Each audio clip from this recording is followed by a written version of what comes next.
నమస్తే, welcome to Q news. నేను మీ మధు. నేను మీ రాము. గాంధీ ఈ దేశానికి గ్రామాలే పట్టుకొమ్మలని చెప్పిండు. మరి ఈ పట్టుకొమ్మలు సస్యశ్యామలంగా ఉన్నాయా?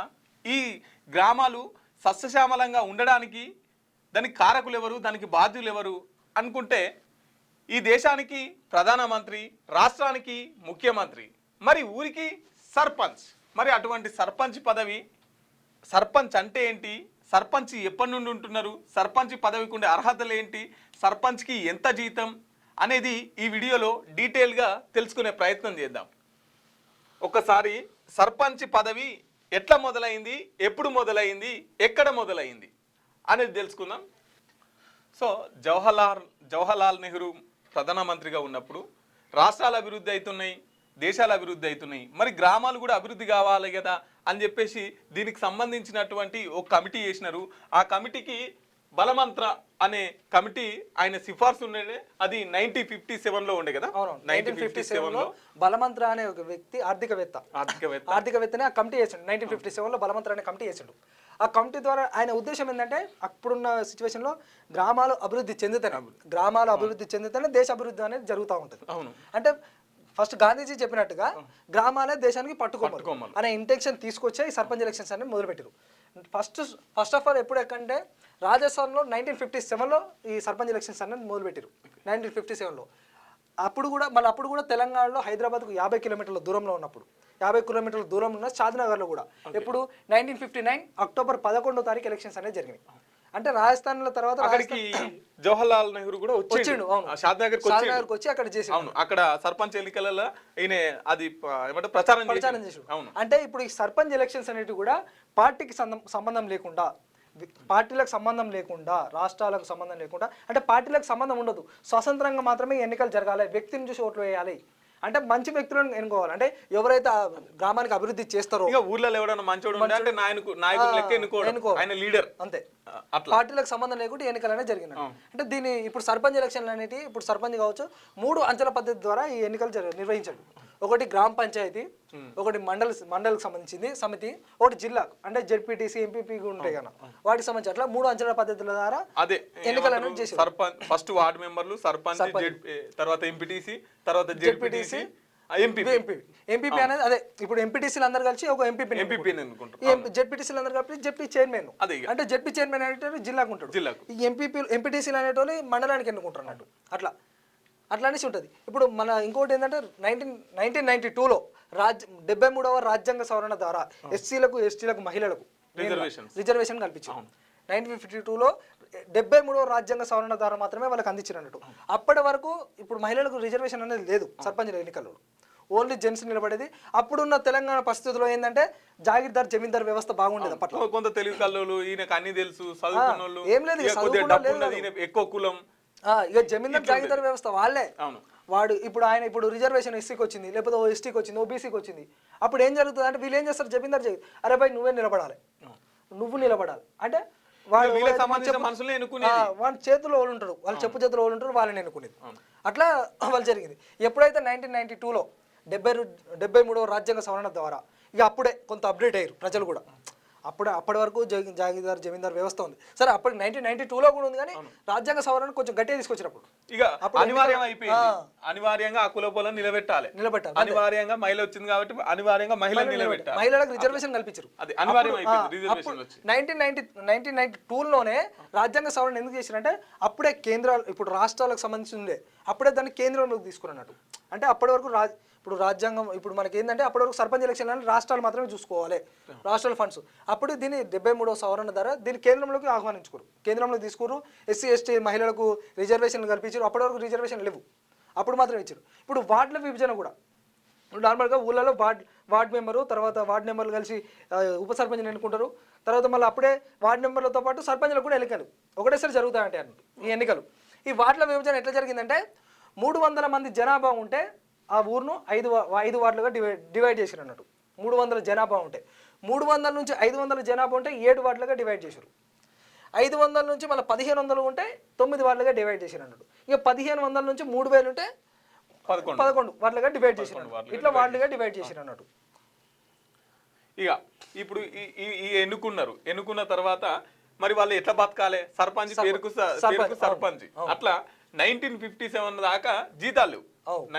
1957 దాకా జీతం లేవు. మళ్ళీ 1992లో ఈ రాజ్యాంగ సవరణ ఎప్పుడైతే జరిగిందో, ఈ రాజ్యాంగ సవరణ జరిగిన తర్వాత వీళ్ళకి కూడా కొంత జీతం ఇవ్వాలి. వీళ్ళకి కూడా కొంత జీతం ఇస్తే వీళ్ళు కూడా కొంత పని చేసుకుంటారు, టైం కేటాయిస్తున్నారు. సో ఇప్పుడు మనం అనుకున్నాం, ఒక మహిళ వచ్చింది అనుకో, ఆమెకి ఎంతో కొంత జీతం లేకపోతే ఆమె పూట గడవడమే కష్టం. ఏదో రిజర్వేషన్ వచ్చింది కాబట్టి సర్పంచ్ అయింది. రెండు పనికి పోతున్నా ఏమైనా వస్తుంది. సో అట్లా ఆలోచించి 200 రూపాయల ఆమెకు వేతనాన్ని ప్రభుత్వం చెల్లించింది. అట్లా 1992లో 2200 జీతం. ఇప్పుడైతే 6500 రూపాయల జీతం. ఇట్లా తెలంగాణలో 12751 గ్రామాలు ఉన్నాయి.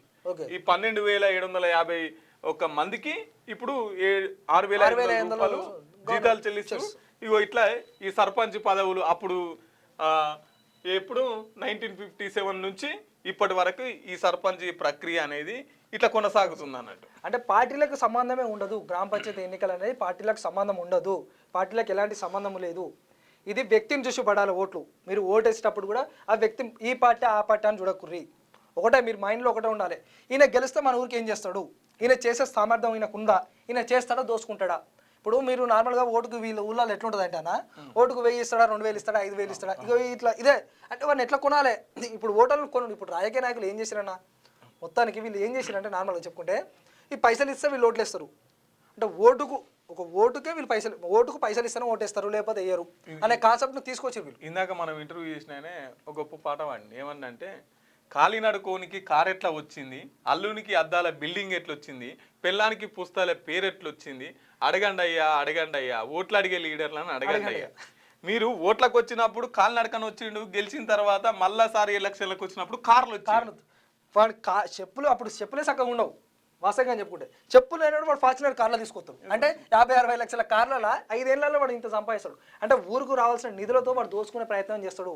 మీరు ఓట్లను అమ్ముకోకండి. ఇప్పటికైనా గుర్తుపెట్టుకోండి ప్రజలారా. ఇప్పుడు వీళ్ళు ఖర్చు పెట్టేటోళ్ళు కూడా అనవసరంగా ఏం పెడతారా మీరు ఖర్చు నాకు తెలియక అడుగుతా. ఒక ముచ్చట మాట్లాడుకుందాం. ఇప్పుడు దాదాపుగా నిధులు రాక సూసైడ్ చేసుకున్న రోజులు చాలా మందిని మనం చూసినాం. నిధులు వస్తలేవు, నిధులు విడుదల చేస్తలేరు. ఇప్పుడు సర్పంచ్లు ఏం చేస్తారంటే అన్న, నార్మల్గా మన ఒక ఓయూ ప్రొఫెసర్ కూడా రిటైర్మెంట్ అయిన తర్వాత సర్పంచ్ ఎలక్షన్ల కోసం పోయాడు. అరే నా ఊరుకు ఇంతో అంత ఊరిలో పుట్టి పెరిగిన ఊరికి మంచి చేయాలి, కొంచెం అభివృద్ధి దిశగా నడిపించాలనేసి పోయిండు. ఈ రిటైర్మెంట్ పైసలు కొన్ని వచ్చినాయి. వస్తే ఆ ఊళ్ళో పోయిండు. పాపం ఆయనను ప్రొఫెసర్ను అరే మంచిగా చేస్తాడు అది కథ అనేసి ఆయన నిలబెట్టిరు. ఏకగ్రీవంగా గెలిపించుకోరు, ఏకగ్రీవం అయిపోయారు. అయిపోయిన తర్వాత ఆ నిధులతో ఆయన చేసిండే ఆ రోడ్లు వేసుడు, గీడ్లు వేసుడు, ఆ ఊళ్ళో ఏమేమి లేవో అవన్నీ చేసిండు. చేసిన తర్వాత నిధులు రాక ఆయన ఇప్పుడు సెక్రటరీ చుట్టూ తిరిగి చెప్పులు అరిగిపోయి లాస్ట్గా ఆ నిధులు రాక గుండెపట్టి వచ్చి చచ్చిపోయాడు. అది నిధులు రాక, ఇప్పుడు ఫండ్స్ రాక అనవసరంగా పైసలు ఖర్చు పెట్టుకోకూరి, ఆగంగా ఆకూరి. మీకు ఊరిని అభివృద్ధి చేయాలనుకుంటే మీరు డైరెక్ట్ పోయి మీరు దండం పెట్టి అమ్మ నాకు ఓటేయ్యి, నేను గెలిచిన తర్వాత ఈ ఊరిని అభివృద్ధి చేస్తా, ఈ దోసుకునే ఉద్దేశం ఉండదు. ఎందుకంటే ఇప్పుడు పైసలు పంచకపోతే మనకు దోసుకునే ఉద్దేశం ఉండదన్నా. ఇప్పుడు పైసలు పంచితే ఇప్పుడు 10 లక్షలు 20 లక్షలు పెట్టుకుంటాడు, మనకి ఎట్లా రావాలి? దాకా సర్పంచ్ బకాయిలు 13,000 కోట్ల చిల్లర ఉంటే 300 కోట్లు రిలీజ్ చేసిరు. 1000 కోట్లు ఎక్కడ, 100 కోట్లు ఎక్కడ, ఇంకా 1000 కోట్లు లాసే. వాళ్ళ పరిస్థితి ఏంది ఇప్పటికైనా మీరు గుర్తుపెట్టుకోరు. ఒకటైనా మిత్తిలు కట్టలేక వీళ్ళు ఇప్పుడు భార్య పిల్లలు వాడు అప్పిచ్చినోడు ఊకుంటాడా, ఇడు ఎలక్షన్ల మాట ఇచ్చే ఓటేసినోడు ఊకుంటాడా, ఇటు వీడు పొడతాడు అటు ఆడు పొడతాడు, మధ్యలో నువ్వు ఆగమయ్యే కథ అవుతుంది. ఇప్పటికైనా ఓట్లను అమ్ముకోకూర్రు. మీరు ఓట్లు అమ్ముకోకూరు, అసలే ఓట్లు అమ్ముకోకూరి, మీరు ఓట్లు కొనకూరి. మీరు కొంటా అంటే ఇప్పుడు ఎవరికైనా పెడతా అంటే ఆశ, కొడతా అంటే భయమైనా, నీకైనా నాకైనా ఎవరికైనా అంతేనా కదా. పెడతా అంటే ఎవరికైనా ఆశ ఉంటుంది, కొడతా అంటే ఎవరికైనా భయం ఉంటుంది. కాబట్టి మీరు పెట్టే ఆలోచన పెట్టకూరి, అది బంద్ చేసుకోరి. ఇప్పుడు అది చూసుకుంటే ఇప్పుడు మనకు సర్పంచ్కి ఉన్న పవర్స్ ఏంటి, ఇప్పుడు మనకు ఇప్పుడు గ్రామ పంచాయతీకి ఎన్ని నిధులు వస్తాయి, ఎట్లు వస్తాయి, వాటి గురించి కూడా తెలుసుకుందాం. ఇప్పుడు సర్పంచ్కి ఉన్న ఇప్పుడు కొన్ని ఆర్టికల్స్ ఉన్నాయన్న, ఆర్టికల్ ద్వారా ఏమేమి వచ్చినాయనేది కూడా తీసుకుందాం. ఇప్పుడు పార్టీలకు సంబంధం ఉండదు అన్నట్టు. ఇప్పుడు article 343H TG Panchayati Raj act, sorry article 243 TG panchayat, ఇప్పుడు తెలంగాణ రాష్ట్ర పంచాయతీరాజ్ చట్టం యాక్ట్ 2018 ప్రకారం పార్టీలకు సంబంధం లేదు. ఇప్పుడు ఇది దోపిడీ కాదు, ఇది వచ్చేది కాదు, అట్లా కాదు. మీకు ఇప్పుడు ఏదైతే పార్టీలకు సంబంధం లేకుండా గ్రామ పంచాయతీకి నిధులు ఎట్లా రావాలో అట్లా వస్తాయి అన్నట్టు. ఈ యాక్ట్ ప్రకారం వస్తుంది. ఈ యాక్ట్ ప్రకారం ఆర్టికల్ 243 ప్రకారం వస్తుంది. అది ఏ పార్టీ గెలిచినా, ఏ కులపోడు గెలిచినా, మంచోడు గెలిచినా, షెడ్యూడు గెలిచినా మీకు వచ్చే నిధులు వస్తాయి. ఇక మనకు యాక్ట్ 2018 ప్రకారం ఈ ఆర్టికల్ ద్వారా మనకు వస్తాయి అన్నట్టు. ఈ ఆర్టికల్ ఇప్పుడు దీని ఇంకొన్ని ఆర్టికల్ గురించి తీసుకుందాం. గ్రామ పంచాయతీల ఏర్పాటు మరియు నిర్వహణ భారత రాజ్యాంగంలోని వివిధ ఆర్టికల్స్ 243 నుండి 243 వరకు వివరించబడ్డాయి. ఈ నిబంధనలు 73వ రాజ్యాంగ సవరణ చట్టం 1992 ద్వారా జోడించబడ్డాయి. ముఖ్యమైన ఆర్టికల్స్ చూద్దాం, వాటి వివరణలు. ఆర్టికల్ 40 ఇది ఆదేశిక సూత్రాలతో భాగంగా ఉంది. గ్రామ పంచాయతీలను నిర్వహించడానికి మరియు స్వయం ప్రభుత్వ యూనిట్లను పనిచేయడానికి అవసరమైన అధికారికతను కల్పించడానికి రాష్ట్రాలు చర్యలు తీసుకోవాలని ఇది నిర్దేశిస్తుంది. ఆర్టికల్ 240. ఇది ఆర్టికల్ 243 ఈ భాగం ఏంటిదంటే గ్రామ సభ. ఆర్టికల్ 243 ఏంటంటే ఈ భాగంలో ఉపయోగించిన గ్రామ సభ పంచాయతీ వంటి పదాలకు నిర్వచనాలను అందిస్తుంది. ఆర్టికల్ 243 గ్రామ స్థాయిలో గ్రామ సభ ఏర్పాటు గురించి తెలియజేస్తుంది. అంటే ఇప్పుడు గ్రామ సభలు అంటే ఊర్లో ఏమేమి డెవలప్మెంట్ కావాలి అంటే ఇప్పుడు మనం ఏం చేస్తామంటే వార్డు నెంబర్లు ఎన్నుకుంటాం కదా, వార్డు నెంబర్లు, ఉప సర్పంచ్ కలిసి వీళ్ళు గ్రామ సభ ఏర్పాటు చేస్తారు అన్నట్టు. ఆ గ్రామ సభలో ప్రజలు కూడా పాల్గొనాలి, మెయిన్గా యువత పాల్గొనాలి. యువత పాల్గొని ఏం చేయాలి, ఇప్పుడు గ్రామ సభకు ఎన్ని నిధులు వచ్చినాయి, ఏడేడు ఎంత ఖర్చు పెట్టారు, ఈ వివరాలన్నీ తెలుసుకోవాలి. గ్రామ సభ పెట్టినప్పుడు ఇప్పుడు ఊళ్ళో ఏమేమి అభివృద్ధి పనులు కావాలి వాటి గురించి కూడా చర్చించాలంటారు. అందులో గ్రామ సభ జరిగినప్పుడు ప్రజలందరూ అందులో భాగస్వామ్యం అయ్యి ఏమేమి కావాలనే తెలుసుకోవాలి. ఆర్టికల్ 243 ప్రతి రాష్ట్రంలో గ్రామ, మధ్యంతర మరియు జిల్లా స్థాయిలో పంచాయతీలను ఏర్పాటు చేయాలని నిర్దేశిస్తుంది. ఆర్టికల్ 243 పంచాయతీల కూర్పు గురించి వివరిస్తుంది. ఆర్టికల్ 243D పంచాయతీలలో సీట్ల రిజర్వేషన్ గురించి తెలియజేస్తుంది. అంటే సీట్ల రిజర్వేషన్ అంటే షెడ్యూల్ కులాలు, ఎస్సీ ఎస్టీ, ఇప్పుడు షెడ్యూల్ కులాలు కావచ్చు, ఎస్సీ ఎస్టీలు కావచ్చు, బీసీలు కావచ్చు, అలా మహిళలు కావచ్చు, ఆ రిజర్వేషన్ గురించి తెలియజేస్తుంది అన్నట్టు. ఆర్టికల్ 243E పంచాయతీల కాల వ్యవధి సాధారణంగా 5 సంవత్సరాలు ఉంటుంది పేరు. ఇప్పుడు ఎన్నికలు ఏంటి 5 సంవత్సరాలే ఉంటాయి అన్నట్టు. ఏ ఎన్నికలే కావచ్చు, సర్పంచ్ కావచ్చు, ఆ తర్వాత వార్డు నెంబర్లు కావచ్చు, ఎమ్మెల్యేలు కావచ్చు, ఎంపీలు కావచ్చు, ప్రధానమంత్రి కావచ్చు, ముఖ్యమంత్రి కావచ్చు, వీళ్ళ ఎన్నికలన్నీ ప్రతి 5 సంవత్సరాలకు ఒకసారి చేంజ్ అయితేనే ఉంటాయి. ఇక ఆర్టికల్ 243G పంచాయతీలకు గల అధికారాలు, అధికారిక బాధ్యతలు మరియు విధుల గురించి తెలియజేస్తుంది. అంటే వీటి కూడా అంటే అధికారాలు, ఇప్పుడు మనకు కూడా కొన్ని పవర్స్ ఉంటాయి అన్నట్టు. ఇప్పుడు గ్రామ సభ ఉన్నది, కొన్ని నిధులు సమకూర్చుకునే అంత ఉంటుంది, కొన్ని నిధులు కూడా సమకరించుకోవచ్చు. ఆ నిధులు ఏంటి అంటే ఇప్పుడు మనం ఎట్లుంటాయంటే అన్న ఊళ్ళల్లో ఇప్పుడు దాదాపుగా ఇప్పుడు సెంట్రల్ నుంచి కొంత ఫండ్ వస్తుంది, రాష్ట్రం నుంచి కొంత ఫండ్ వస్తుంది, సెంట్రల్ ఫైనాన్షియల్ కమిషన్ నుంచి వస్తుంది ఫండ్, స్టేట్ ఫైనాన్షియల్ కమిషన్ నుంచి కూడా వస్తుంది, కొన్ని గ్రాంట్స్ వస్తాయి వాళ్ళకు. ఇంకోటి అంటే ఎమ్మెల్యే ఫండ్స్, ఎంపీ ఫండ్స్ కూడా ఉంటాయి. ఆ ఫండ్స్ అనేది ఎట్లా, ఇప్పుడు వీళ్ళు గ్రామాలకు రోడ్లు కావచ్చు, సీసీ రోడ్లు కావచ్చు, ఇవి యూజ్ చేసుకోవచ్చు, పండుగలకు, పబ్బాలకు, మంచి ఆ పైసలు వాడతారు. ఇంకో ఇట్లా కూడా ఉంటుంది అన్న, నార్మల్గా ఊళ్ళలో కొంత రెవెన్యూ మనం క్రియేట్ చేసుకోవచ్చు అన్నట్టు. అధికారులు కూడా సర్పంచ్కి ఉంటాయి. అంటే అది ఎట్లా అంటే ఏంటంటే ఇప్పుడు ఇంటి పన్ను కావచ్చు, ఇంటి పన్ను ఉంటుంది, నీటి పన్ను ఉంటుంది. ఇప్పుడు మనం ఇల్లు కట్టాలంటే కూడా దానికి పన్ను కట్టాలి. ఇప్పుడు మీటర్ కావాలంటే అవును, లైటింగ్ కూడా వాటికి సంబంధించిన కూడా ట్యాక్స్ ఉంటాయి. అట్లా మనకు కొన్ని ట్యాక్స్. మళ్ళీ ఇప్పుడు ఇంకోటి మన కొన్ని ఊళ్ళలో సంతలు జరుగుతాయి, మార్కెట్లు. మళ్ళీ ఇంకొన్ని ఊళ్ళలో జాతరలు జరుగుతాయి, వాటి మీద కూడా పన్ను విధించవచ్చు అన్నట్టు. అంటే వీళ్ళకి సర్పంచ్లకు అధికారం ఉంటుంది. అధికారంతో ఆ ఫండ్స్ ద్వారా ఇంకొంచెం వీళ్ళు ఊరిని డెవలప్మెంట్ చేసుకోవాలి. దాదాపు కన్నా తెలంగాణ రాష్ట్రంలో వీటిని ఊళ్ళు యూజ్ చేయరు, చాలా తక్కువ. అంటే వీటి గురించి కూడా కొంతమందికి అవగాహన ఉండదు. అంటే సర్పంచ్కి ఏమేమి అర్హతలు ఉంటాయి, ఏమేమి పవర్స్ ఉంటాయి, వీళ్ళు ఏమేమి చేయగలుగుతారు, ఎంతవరకు చేయగలుగుతారు అనే విషయం కూడా చాలామందికి తెలియదు. నార్మల్గా ఇప్పుడు ఎవరైతే సర్పంచ్లు గెలుస్తారో వాళ్ళకు కూడా తెలియదు. నార్మల్గా ఒక పర్ యానం ఎంత వస్తాయంటే రాష్ట్రం నుంచి, కేంద్రం నుంచి బడ్జెట్ ఎంత చిన్న గ్రామం అన్న 5 లక్షలు వస్తాయన్న పర్ యానం. 5 లక్షల నుంచి జనాభా నిష్పత్తి ప్రకారం 40 లక్షల వరకు వస్తాయన్నట్టు పర్ యానం.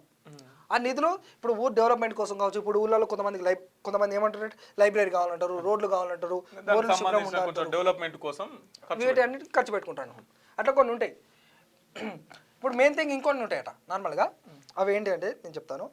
ఇప్పుడు మనం అంటే ట్యాక్స్ రెవెన్యూ ఎట్లా క్రియేట్ చేసుకోవాలి మనం రాయండి. ఇంకోటి యాడ్ చేద్దాం, రాయండి ఒకటి నేను చెప్తాను. మేజర్గా భవన పన్ను, హౌస్ ట్యాక్స్, తర్వాత వాటర్, నీటి పన్ను, తర్వాత లైట్ ట్యాక్స్, ఇంకోటి మార్కెట్, ఇప్పుడు లైసెన్స్ ఫీజు కూడా మనకు తీసుకోవచ్చు, మనకు అందులో కూడా రెవెన్యూ వస్తుంది. ఇది బిల్డింగ్ పర్మిషన్ ఫీజు అన్న, దానికి కూడా మనము రెవెన్యూ కలెక్ట్ చేసుకోవచ్చు అన్న గ్రామ పంచాయతీ.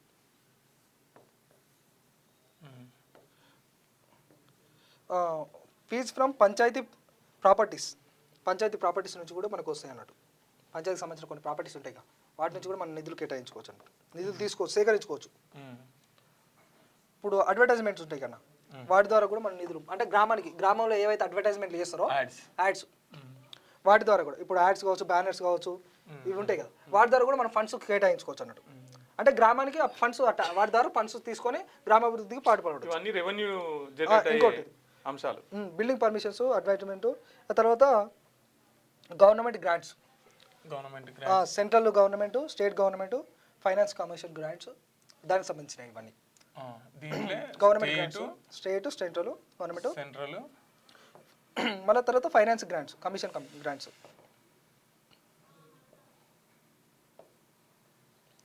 ఈ స్కీమ్ స్పెసిఫిక్ గ్రాంట్స్ వీటిలోనే భాగంగా స్కీమ్స్ స్పెసిఫిక్ స్కీమ్స్. ఇప్పుడు SBM అనేది ఒక గ్రాంట్, SBM, తర్వాత drinking water, roads, housing, MG energy, GA. వీటి ద్వారా మనకు రెవెన్యూ కలెక్ట్ చేసుకోవచ్చు అన్నట్టు. వీటి ద్వారా మనము ఫండ్స్ సేకరించి గ్రామాభివృద్ధిలో భాగం చేయొచ్చు. అంటే వీటి గురించి ఎవరికి తెలియదు, అంటే ఎవరికి తెలియదు అంటే దాదాపు మెజారిటీ పీపుల్కి తెలియదు. ఇప్పుడు అందరికీ తెలియదు అని మనం కూడా అనొద్దు, అంత దాదాపుగా చాలా మంది తెలిసి ఉంటుంది, మెజారిటీ పీపుల్కి తెలియదు. అంటే వీటి ద్వారా గ్రామంలో ఇవన్నీ సేకరించుకోవచ్చు, గ్రామ ప్రజల నుంచి ఇవన్నీ సేకరించుకొని గ్రామ అభివృద్ధికి. ఇప్పుడు ఆ ఫండ్స్ ద్వారా మనకు అన్ని పనులు కావు, ఇంకా కొన్ని పనులు ఉండేవి ఉంటాయి, వాటి ద్వారా ఇవన్నీ సేకరించుకొని ఆ పనులు కొన్ని చేసుకోవాలి. ఇంకొన్ని ఉంటాయట, అంటే వీళ్ళకి అధికారాలు ఏమేమి ఉంటాయి, పరిపాలన అధికారాలు. 243G గ్రామ శుభ్రత, చెత్త నిర్వహణ, అంటే వాళ్ళే చూసుకోవాలన్నట్టు. గ్రామ శుభ్రత, చెత్త నిర్వహణ. అంటే ఈ చెత్త ఎక్కడ పడితే అక్కడ వేస్తూ ఉంటారు, అవన్నీ తీసేయడము, అవన్నీ వాళ్ళే చూసుకోవాలి. గ్రామ రహదారులు, అంటే ఊళ్ళలో ఉన్న రోడ్లు, CC రోడ్లు కావచ్చు, అవి తాగునీరు, అంటే డ్రింకింగ్ వాటర్, వీధి దీపాలు, వాటి కూడా వీళ్ళే చూసుకోవాలి. వాటర్ లైటింగ్, పరిపాలన అధికారులు, అంటే వీళ్ళు మాత్రం ఇవి చూసుకోవాలన్నట్టు. వర్షపు కాలువలు, గ్రామ అభివృద్ధి పనులు, కొన్ని వర్షపు కాలువలు అంటే వీళ్ళకి అధికారాలు ఉంటాయి అన్నట్టు, వీళ్ళు అధికారికంగా ఇవి చేయొచ్చు. పుట్టిన చనిపోయిన రికార్డులు, అవి వీళ్ళే చేయాలి, గ్రామ పంచాయతీ. Birth certificate, records. ఇప్పుడు అభివృద్ధి అధికారాలు, ఇప్పుడు ఇవంతనేమో పరిపాలన అధికారాలు.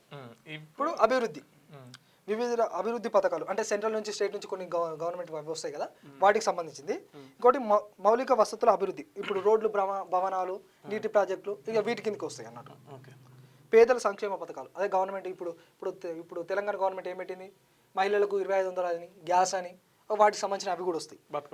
మహాత్మా గాంధీ నగేరా, అంటే ఇప్పుడు గ్రామీణ ఉపాధి పనులు కూడా ఉన్నాయి కదా, వాటి కూడా 100 రోజుల పని, అది కూడా వీళ్ళు చేయాల్సిందే అన్నట్టు. ఇంకోటి ఉంటుంది ఆర్థిక వ్యవస్థాపక అధికారులు, ఇప్పుడు పన్నులు విధించడం, గ్రామ నిధుల నిర్వహణ, బడ్జెట్ సిద్ధం చేసి ఖర్చులను ఆమోదించడం. ఇప్పుడు బడ్జెట్ అంటే స్టేట్ నుంచి, సెంట్రల్ నుంచి ఫండ్స్ వస్తాయి, వీళ్ళు దేనికి ఎంత ఖర్చు పెట్టాలి, ఎంత డివైడ్ చేయాలి, దేనికి ఎంత కేటాయించి ఎంత చేయాలి అనేది దీనికి ఉంటుంది. వీటికి సంబంధించిన ఇది. ఇప్పుడు మనం ఇంతకుముందు చెప్పుకున్నా అంతర్గత ఆదాయాలు అన్నట్టు, అంతర్గత ఆదాయాల కిందకి వస్తే మనం ఎంత చేయాలనేది. అంటే ఇప్పటికైనా గ్రామ సభలు గుర్తుపెట్టుకోండి, గ్రామ సర్పంచ్గా పోటీ చేసే వ్యక్తులారా మీరు అందరూ బాగా గుర్తుపెట్టుకోవచ్చు. ఇవన్నీ ఎరక కావాలి మీకు ముందుగా. ఉత్తగానే పోటీ చేస్తున్నాం అంటే పోటీ చేసి గెలిచినాం అయిపోయిందంటే అయిపోయింది కాదు. మీకు అప్పగించిన బాధ్యతను ఈ విధంగా నిర్వహించాలి. అంటే దాదాపుగా ఇవన్నీ మెజార్టీ గ్రామాలను ఎక్కడ కూడా మనం వినలేదు అసలు, దాదాపుగా నేను కూడా ఎక్కడ వినలేదు. ఇప్పటికైనా ఇప్పుడు మీరు పోటీ చేస్తున్నారు, ఇప్పుడు రేపటి నుంచి ఎలక్షన్ కదా, ఇవాళ మొదలవుతుంది, ఇక పోయి ఎంత ఇవ్వాలి, ఎంత వాడెంత ఇస్తుండాలి, అవతల పక్క డిజిటల్ అయింది, ఇంటికి పోయి ఇవ్వాల్సిన అవసరం లేదు, నెంబర్ చెప్తే ట్రాన్సాక్షన్ అయిపోతుంది. ప్రూఫ్ కూడా కొట్టినా చూసుకో నువ్వు అంతే, అట్లా మారిపోయింది. ఇప్పటికైనా డబ్బులు ఇప్పుడు దాదాపుగా ఇప్పుడు 1 లక్ష రూపాయలు గ్రామాలలో ఎట్లుంటుంది అన్న, ఓ 2 లక్షలు సంపాదించాలంటే సంవత్సరం మొత్తం కష్టపడాలి. ఇప్పుడు దగ్గర ఒక గ్రామాన్ని ఇప్పుడు సర్పంచ్ కావాలంటే ఓ 10 నుంచి 20 లక్షలు మినిమం పెట్టుకుంటారు. అంటే అది సంపాదించుకోవడానికి ఎంతకాలం పట్టాలి, మీరు ఎంతకాలం కష్టపడితే ఎంత వస్తుంది? దాదాపుగా వీళ్ళు 5-6 సంవత్సరాలు దగ్గర ఇప్పుడు 20 లక్షలు పెట్టుకున్నామంటే 10 సంవత్సరాలు కష్టపడాలి. 10 సంవత్సరాలు కష్టపడేది ఇప్పుడు గంత బడ్జెట్ పెట్టుకొని ఎందుకే ఇప్పుడు ఈ నిధులు రాక, ఈ గవర్నమెంట్ చక్క ఈ నిధులు ఇయ్యక, రిలీజ్ చేయక. సర్పంచ్ ఇవన్నిటికంటే ఇంకేం పని చేస్తాడు ఎరికైనా? అసలైన పని ఏముంటుంది తెలుసా? సర్పంచ్ రోజు చేసే పని ఏంది ఎరికైనా? రోజుకో పంచాయతీ పోతాడు. రోజుకో పంచాయతీ ఉంటుంది నాకు. ఇది అధిక ఆదాయం. రోజుకో పంచాయతీ, కార్ల పెట్రోలు, మందు విందు, మీదకెళ్ళి పైసలు డిపాజిట్లు, ఇవన్నీ ఇప్పుడు చెప్పిన పనులన్నీ ఒకెత్తు. ఈ రోజుకో పంచాయతీలు ఒకెత్తు. పోలీస్ స్టేషన్ పోవాలన్నా సర్పంచ్ పోవాలి, ముందడ పడాలి. కుల పంచాయతీ అన్నా సర్పంచ్ పోవాలి. ఇక కులంలో తెలియదు అనుకో చక్కగా ఎడిపోతారు సర్పంచ్ దగ్గరికి. ఏ పంచాయతీ, భూమి పంచాయతీ అయినా, ఆడల మొగల పంచాయతీలు అయినా, ఇంకా ఏ పంచాయతీ జరిగే ఏ పంచాయతీ అయినా ఇప్పుడు చిన్న పొలాలు కొట్టుకునే కానీ ఆడికే పోవాల్సి వచ్చింది. ఇంతకుముందుకు అట్లా కొట్టినవరా చల్ తప్పని ఒప్పుకోపో గదిరిచ్చి సజ్జి చెప్పేటోళ్ళు. ఇప్పుడు అట్లా కాదు. నువ్వు పంచాయతీ పెట్టుకోవాలంటే ముందుగా నీ దగ్గర 10,000 డిపాజిట్ పైసల దగ్గర పెట్టుకోవాలి. అంటే పెద్ద మనుషులకు అందరికి 30,000 ఉండాలి. నీ దగ్గర పైసలు ఉంటేనే పంచాయతీ పెట్టుకోవాలి, లేకపోతే పంచాయతీ కూడా పెట్టుకునే అర్హత లేదు నీకు. ముందర సర్పంచ్ అంటే డిపాజిట్ పెట్టాలి. ఎవరో కాదు, పెద్ద మనుషులు ఫస్ట్ సర్పంచ్ అంటాడు. అలా 10,000 పెడితే ఒక్కో తన 10,000కి 8,000 తిన్న సందర్భాలు కూడా ఉన్నాయి. 5,000 మిగతా ఇచ్చేస్తారు. అట్లా ఇప్పటికైనా ఇప్పుడు మీరు సర్పంచ్ ఎన్నుకోవాలంటే సర్పంచ్ ఫస్ట్ ఇవి అడుగురి. ఏంటిది? ఊరికి లైబ్రరీ కావాలి, లైట్లు కావాలి. ఇప్పుడు ఊళ్ళలో మ్యాండేటరీ అన్న. ఇప్పుడు పాలు దొరుకుతలేవు పక్కన పెడితే మంది అయితే దొరుకుతుంది. మద్యం అయితే విచ్చలు విడిగా. వాడు ఏలనంత లేడు పోరడు, 18 సంవత్సరాలు నిండాడు, వాడికి సిగరెట్లు తాగు. మద్యం ఒకటే కాదు, ఊర్లలో అన్ని ఊర్లలో గంజాయి వచ్చింది. అదే పట్టణం నుంచి అంటే ఊళ్ళలో సర్పంచులు ఎంపీటీసీలు కూడా కూర్చొని ప్యాకెట్ ఆడుతున్నారు. చాలా కొన్ని గ్రామాలలో జరుగుతూ ఉన్నాయి. ఇప్పటికైనా వాటిని ఫస్ట్ నివారించాల్సింది గ్రామ ప్రథమ పౌరుడు అంటే సర్పంచ్ మాత్రమే అవి నివారించాలి. ఇప్పుడు మద్యాన్ని బైకట్ చేయాలి, మద్యాన్ని అమ్మొద్దు. ఈ స్మోకింగ్, డ్రింకింగ్, అరే జొడవాయిలు అంబర్లు అవి ఉంటాయి చూసిన, గవర్నమెంట్ అవి బ్యాన్ చేసింది. అయినా విచ్చలవిడిగా దొరుకుతున్నాయి అన్న. అది అర్థం కాదు. గ్రామ సర్పంచ్ అనేటోడు ఇవి చూసుకోవాలి. ఇవన్నీ చూసుకునేటోడు మాత్రమే ఎన్నుకోండి. ప్రజలారా గుర్తుపెట్టుకోండి. మెయిన్ థింగ్ మద్యాన్ని తీసేయాలి. మద్యం అమ్ములు పాలకన అధ్వానంగా దొరుకుతున్నాను. మధ్యాహ్నం ఏ నైట్ కూడా డోర్ కొట్టి తీస్తారు మద్యం. పవన్ కళ్యాణ్ సంపూర్ణ మద్య నిషేధం అన్నాడు. ఆడికే అది చెప్పడం వరకే. ఇప్పుడు వీళ్ళతో ఇప్పుడు సర్పంచ్లు ఇప్పుడు నార్మల్గా కావాల్సింది ఏంటన్నా, సర్పంచులు చేస్తేనే అవుతుందన్న. ఈ ఎమ్మెల్యేలు ఎంపీలు ఎంతన్నా కాదు, నార్మల్గా సర్పంచ్లే కావాలి. సర్పంచులు మాత్రం ఇప్పుడు ఏదున్నా, ఇప్పుడు ఫస్ట్ మనకు ఏంటిది, ఫస్ట్ నీ ఇల్లు శుభ్రంగా ఉంటే ఆటోమేటిక్గా నీ ఇల్లు చూసి ఇంకోటి శుభ్రం చేసుకుంటాడు. గల్లీ శుభ్రం అవుతుంది. గల్లీ తర్వాత ఊరు నుంచి మండలం ఇట్లా పోతుంది. అట్నే గ్రామంలో ఫస్ట్ నీ ఊళ్ళో ఫస్ట్ గుర్తుపెట్టుకొని మద్యాన్ని బంద్ చేపిరి. తర్వాత చిన్న పొరగాలన్న 18 సంవత్సరాలు ఉండవు, వాడు ఉఫ్ అని స్మోక్ చేస్తూ ఉంటాడు. అలాంటి పిల్లలకు సిగరెట్లు కూడా అందియొద్దు, అవి కూడా నిషేధించారు ఊళ్ళల్లో. అలాంటి నాయకుని ఎన్నుకోరి. మద్యం ఉండొద్దు, ఇది ఉండొద్దు, వాళ్ళ పేకాట్ ఉండొద్దు. ఈ గంజాయి అనేది ఎక్కడ పడితే అక్కడ విచ్చలవిడిగా మత్తు. ఇప్పుడు దాదాపుగా స్టేట్ గవర్నమెంట్, సెంట్రల్ గవర్నమెంట్ పెద్ద అడ్వర్టైజ్మెంట్ ఇస్తుంది. ఇప్పుడు మామూలుగా మొన్న సీఎం రేవంత్ రెడ్డి ఏమన్నాడంటే, మీరు సినిమా ప్రమోషన్స్ చేసుకోవాలంటే ఫస్ట్ సినిమా ప్రమోషన్లో వీటి నివారణ చేయండి అని ఫస్ట్ యాడ్ చేయండి అని చెప్తాడు. అంటే అంత కాడికి వచ్చింది. ఊళ్ళలో కూడా విచ్చలవిడిగా అయిపోయింది. పోలీస్ వ్యవస్థ ఏం చేస్తుందో అర్థం కాదు, అధికారులు ఏం చేస్తున్నారో అర్థం కాదు, ఎక్కడి నుంచి వస్తుంది. అరే ఎంత ఇప్పుడు ఒక కాడ దొరికిందన్న, అది దొరికినప్పుడు వాడు ఏడికెళ్ళి వచ్చింది ఏం కదని వివరాలు బయట పెట్టరు. వీళ్ళు మరి తెలుసుకొని వీళ్ళు నిషేధించడం కూడా చేయరు. ఇప్పుడు దాదాపుగా మీరు ఊళ్ళలో అవే చేయాలి. మద్యం ఎవరు తాగినా, గంజా ఎవరు తాగినా ఫస్ట్ మీ ఎస్ఐకి చెప్పండి. అది ఏడికెళ్ళి వస్తుంది ఏం కదని విచారణ చేపట్టండి. ఎప్పటికప్పుడు అప్డేట్ తీసుకోరి. దాదాపుగా వీటి మీద ఏంటిది నార్మల్గా వీళ్ళు ఇవి చేయొద్దని చెప్పాలి. వీళ్ళు ఈ సదస్సులు ఏర్పాటు చేయాలి. ఇవి ఎవరైతే ఇయ్యరో నార్మల్గా ఇప్పుడు మనకు మెయిన్ థింగ్ కావాల్సిన ఏంటి, ఊళ్ళలో మద్యం అమ్మొద్దు, స్మోకింగ్ అమ్మొద్దు, ఆ అంబర్లు అవి అమ్మొద్దు, గంజాయి ఇట్లా అమ్మొద్దు. ఇంకోటి ఊరికి లైబ్రరీ, పక్క ఊళ్ళలో లైబ్రరీ ఏర్పాటు చేయాలన్న. ఆ లైబ్రరీ తర్వాత స్ట్రీట్ లైట్స్ కావచ్చు, రోడ్లు కావచ్చు, ఆ డ్రైనేజ్ సమస్యలు కావచ్చు, ఇట్లా ఇవన్నీ సమస్యలు మీరు ఒక మేనిఫెస్టో రెడీ చేసుకొని అవి సర్పంచ్కి ఇవ్వండి. ఇవి మాత్రం అమలు ఎవరైతే ఇంప్లిమెంట్ చేస్తారో వాళ్ళతో అగ్రిమెంట్ తీసుకోండి. అగ్రిమెంట్ తీసుకున్న తర్వాత ఇవైతే ఎవరైతే ఇంప్లిమెంట్ చేస్తారో వాళ్ళకు మాత్రమే సర్పంచ్గా మద్దతు ఇస్తాం, వాళ్ళనే గెలిపిరు అట్టించి. ఒకవేళ ఎట్టి పరిస్థితుల్లో అవి అమలు చేయలేదనుకో, వాళ్ళకున్న టైం పీరియడ్ కాదు, ఒక 3 yearsలో పెట్టండి. కొన్ని చేయాలి కానీ ఇప్పుడు అన్నిటికీ కాకపోతే కొన్ని చేయాలి. ఆ 3 years ఆఫ్ టైం పీరియడ్లో చేయకపోతే ఏం చేయాలంటే తీసేయాలి. మీరు డైరెక్ట్గా కలెక్టర్ని కలవచ్చు. కలెక్టర్ కంప్లైంట్ ఇచ్చి ఈయన మాకు చెప్పిన హామీలు అమలు చేయట్లేదు, గ్రామ అభివృద్ధి చెందనీయట్లేదు, కాకపోతే అభివృద్ధి పనులు జరగనీయట్లేదు, ఈ ఫండ్స్ కూడా కరెక్ట్ ఇంప్లిమెంట్ చేయట్లేదు అని మీరు కలెక్టర్ పోయి లెటర్ ఇస్తే కలెక్టర్ ఏం చేస్తాడంటే మీకు ఊళ్ళోకి వస్తాడు, ఇది నిజమైన కాదని ఎంక్వైరీ చేస్తాడు. చేసిన తర్వాత నిజం అని తెస్తే ఆయన చర్యలు తీసుకుంటాడు. చర్యలు కాదన్నా, డైరెక్ట్ ఆయన తీసేయచ్చు. అధికారం కలెక్టర్లకు ఉంటుంది. దాదాపు అంటే దాదాపు అందరికీ తెలుసు, కాకపోతే వాళ్ళు ఇంప్లిమెంట్ చేయరు. ఇట్లా యువత ముందుకు రావాలి. యువత ముందుకు వస్తే మాత్రమే అవుతుంది. యువత ఇప్పటికైనా ముందుకు వచ్చి ఇలాంటి అన్ని చేసుకొని ముందుకు వస్తే బాగుంటుందని మా అభిప్రాయం. Okay, thank you. మీకు ఏమనిపిస్తుంది? మేము చెప్పింది మా తర్వాత మేము చెప్పే దాంట్లో ఏమన్నా ఉందా, లేకపోతే మీరేమనుకుంటున్నారు కూడా కింద కామెంట్ చేయండి. మీ ఊళ్ళో సర్పంచ్ ఎట్లున్నాడు, ఇవన్నీ కూడా కామెంట్ చేయండి. Thank you. చూస్తూనే ఉండండి క్యూ న్యూస్. మీకు వార్తలు రాయడం, విశ్లేషణ చేయడం వచ్చా? అన్యాయాన్ని ప్రశ్నించడం తెలుసా? ఇంకెందుకు ఆలస్యం? క్యూ న్యూస్ మిమ్మల్ని ఆహ్వానిస్తుంది. ఉమ్మడి ఆదిలాబాద్, వరంగల్, కరీంనగర్, నిజామాబాద్, ఖమ్మం, మెదక్, రంగారెడ్డి, హైదరాబాద్, మహబూబ్ నగర్ జిల్లాలకు రిపోర్టర్స్ కావాలను సంప్రదించవలసిన ఫోన్ నెంబర్ 8688926084.